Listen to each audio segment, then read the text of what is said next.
Hey everybody, HomeSliceHenry here, and welcome to Season 7 of Pokemon Go Battle League. Ratings have reset, there are new rewards available, and it's time to have some fun. This season, I decided to try and run a lot more spice picks, and day 1 went incredibly well.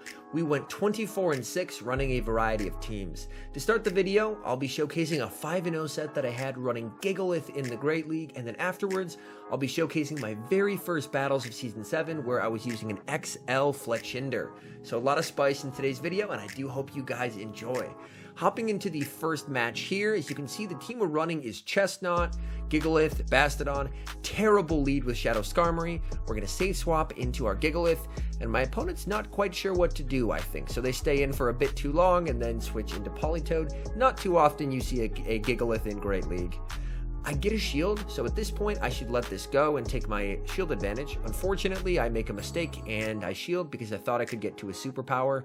However, I was mistaken, so I'm going to let this take me out, and then I should be in a pretty good spot where Chestnut can farm all the way down. As you can see, I am waiting my clock, and I come in with Chestnut to begin the farm. They throw right away. This is just a weather ball. I don't have to shield this, and I can continue to farm. My opponent aggressively swaps in the Skarmory, and I'm able to counter with Bastiodon. My opponent has now given up switch advantage, which is great because I'm going to be able to align my second Smackdown user with the Skarmory and farm it all the way down. However, what my opponent has done is switch lock my Bastiodon, and a switch locked Bastiodon is often a dead Bastiodon. So I'm going to farm it down to 1 HP and stop attacking. My goal is Shadow Skarmory does so little to Bastiodon that I'm just going to let it keep attacking until my switch clock is about to come up, which is right here, and farm it down. Now I'm no longer switch locked in, so when they bring in their Galarian Stunfisk, I am able to hit them with a flamethrower and then switch out into my Chestnut. They do a really nice catch onto their Politoed, so unfortunately they catch a superpower. However, from here, the game is pretty straightforward. I can go for an energy ball to get the shield, so I don't debuff myself, and then one more superpower is going to be enough to take out the Galarian Stunfisk.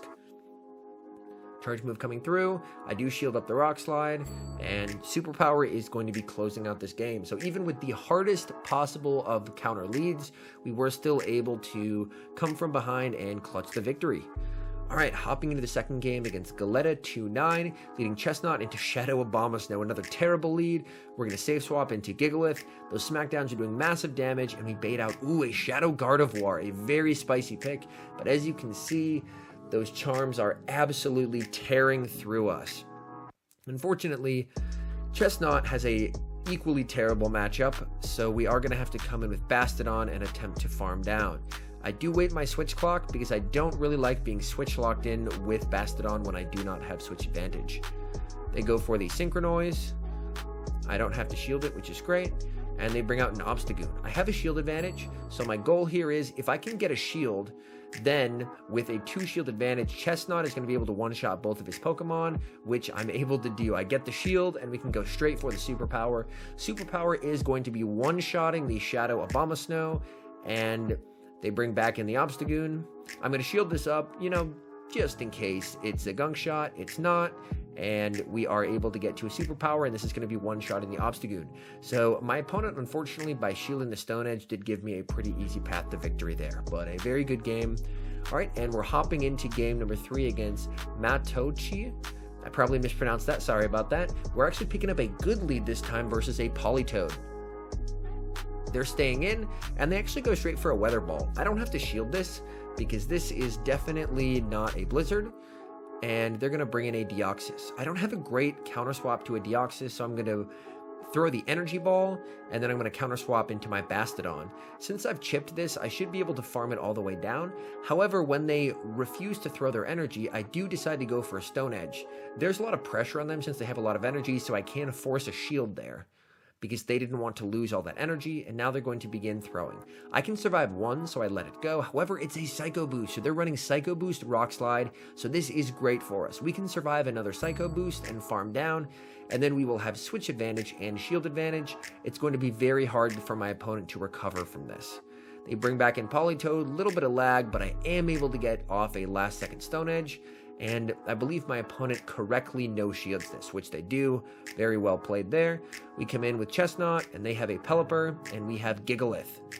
GIGALITH is pretty glassy, but it hits a lot harder than Bastiodon. As you can see, Weather Ball does so much, but we are going to be able to farm down. We can shield once, and we should be able to get a move off onto their Polytone. Oh, they're able to lick down. I overtapped. This is actually not good. However, I realized at this health, they can only get to a Blizzard, but not a Weather Ball in a Blizzard, so I knew I had to shield, and then I could farm down. So they really didn't have a reason to bait there, so I was able to correctly shield the Blizzard. Hopping into game number 4, Chestnut and a Blastoise. Ooh, another really good lead for us. And they're going to save swap into a Venusaur. We're going to counter swap into Bastiodon. If you notice there, my counter swap was a little slow, and that's going to end up costing me in a big way, because Bastiodon can win the 2 shield versus Venusaur. However, if you're slow on the counter swap, Venusaur is able to flip the 2 shield. As you can see, I accidentally hit the wrong charge move as well. I was a little all over the place in this battle. But, you know, as I mentioned, it's 5-0, so we're able to win it somehow. And here I'm like, you know what? I've seen this on PvP Poke. I can win out the 2 shield, so I'll just double shield and farm down. However, since I was slow on the swap, they're going to be able to get to the Frenzy Plant right here. And now I've lost switch advantage and shield advantage. This is a very difficult situation for me. I come back in with the Chestnut to get extra energy, and we'll see what they do have in back. And it's a Charizard. This is absolutely terrible for us. We switch into GIGALITH. We're able to get 1 Smackdown off, which, as you saw, did so much damage. And now we're going for a Rock Slide, and this will be doing a lot of damage to Blastoise. However, my opponent does shield it up, and it's a CMP tie. This gives us a win con. Okay, we need to over farm here with Chestnut. 2, 3, 4, and we throw on the 5th one. This Energy Ball is going to be enough to KO the Blastoise, and then we need 2 superpowers to kill the Charizard. This is a Dragon Breath variant. I don't recommend Dragon Breath for Great League. Definitely recommend Fire Spin.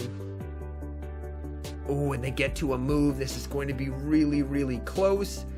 Dragon Claw, and we don't overtap, and we're able to get to the superpower. So Chestnut is a Charizard counter confirmed. What a game. Unfortunately, I messed up quite a bit, but I was able to clutch it out and get the win. Into the final match of the set, as you can see, picking up an Excadrill Lead. I love Excadrill, such a cool Pokemon. Both charge moves, Drill Run and Rock Slide, are resisted, so I can safely eat a Drill Run, and I'll keep farming up energy until they reveal what they have in back. Whoa, it's a Moltres. Incredibly cool pick. Unfortunately, Moltres just ends up being Bastiodon food. I'm going to be able to farm all the way down and almost have a Flamethrower to threaten this Excadrill. Excadrill comes back, and I'm able to get to a Flamethrower.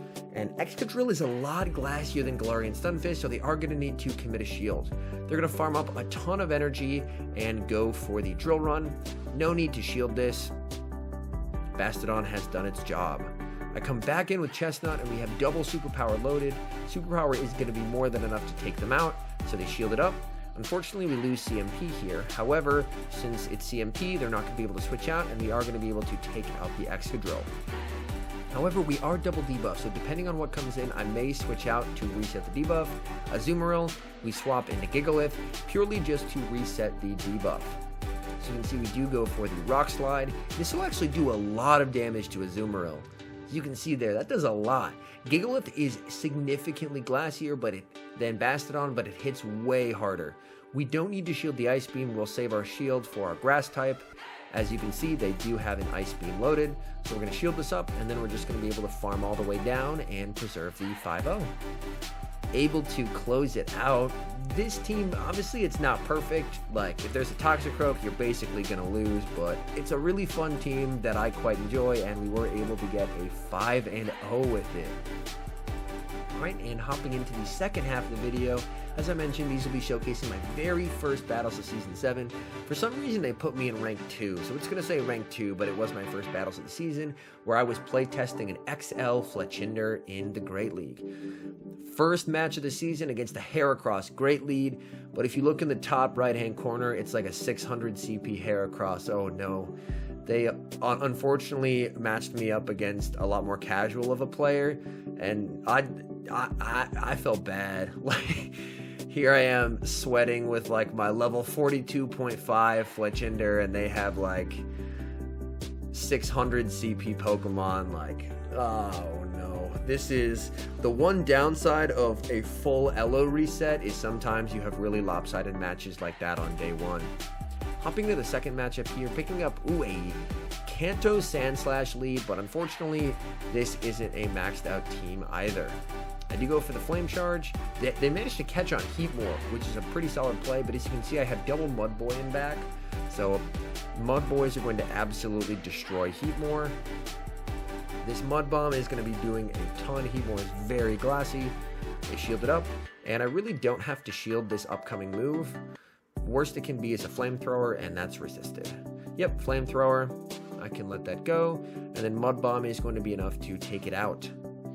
Yep, Mud Bomb KOs them, and let's see what they have in back. They have a Throw in back.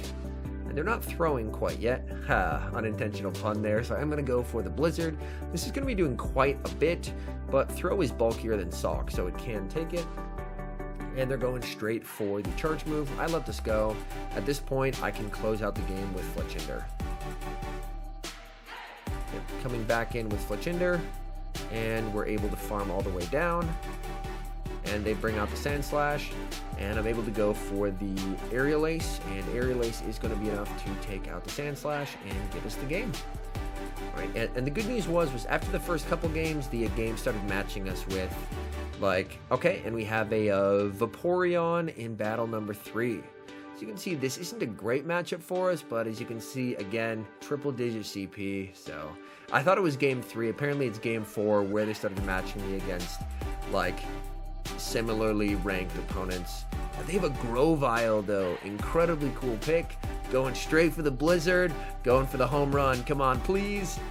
Shielded up, but we were able to bait out the grass type, which is great. Fletchinder is going to absolutely destroy this. Let that go. We come back in with Fletchinder, and they bring in a Flareon. Very cool pick. So we are going to be going straight for the Aerial Ace, get the shield, and we are waiting for our switch clock to come up. I do commit the shield because I do need to preserve this for taking out the Grovyle later.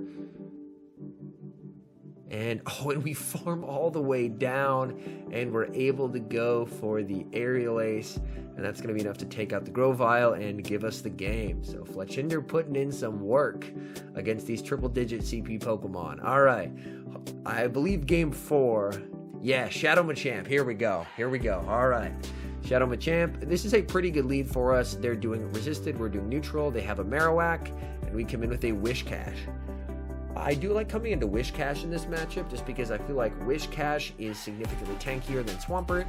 We're not going to be able to one-shot or anything with the Mud Bombs, but if this is a Shadow Ball, which it is, we can tank that no problem. That is, we are not stressing whatsoever. Going straight for the Mud Bomb, and we do get the shield. Charge move coming through. I'm going to match shields here. It's another Shadow Ball.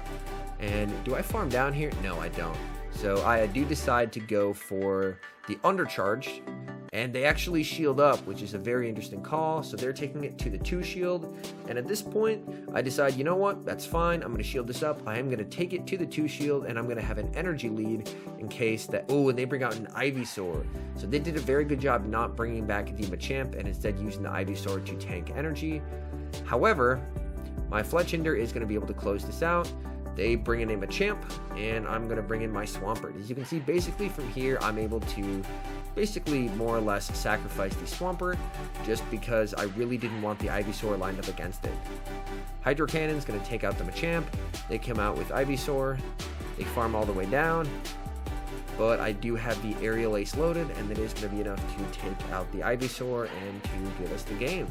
So, XL Fletchinder, so far, performing okay. I mean, okay, and now we have a bad lead here. Against an Alolan Raichu, so we're going to instantly safe swap into our Whiscash. And the opponent staying in, basically the only reason they would stay in this matchup is if they did end up having Grass Knot. So, and especially since they shielded, I am now fully committing a shield, and I'm expecting this to be a Grass Knot, and it is.